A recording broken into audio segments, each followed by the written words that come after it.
Żewġ helikopters u ajruplan żgħir niżlu Malta wara li evakwaw numru ta' ħaddiema mill-Libja.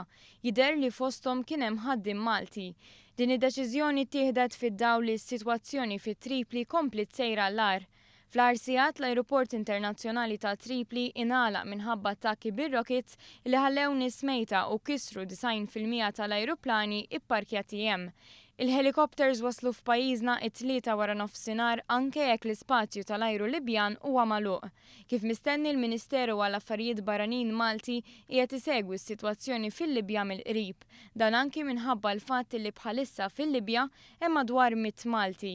L-Ambaxxata Maltija qed tikkuntattjahom biex tara jekk għandhomx bżonn xi għajnuna, però mhux ser issir evakwazzjoni.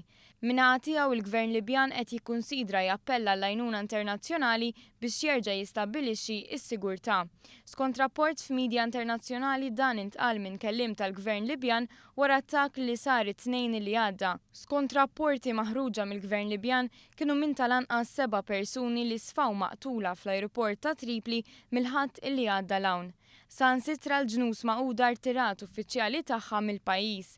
Intqal li l-għeluq tal-ajruport u l-kajos li hemm fil-pajjiż qegħdin jagħmluha diffiċli biex jaħdmu minn hemm.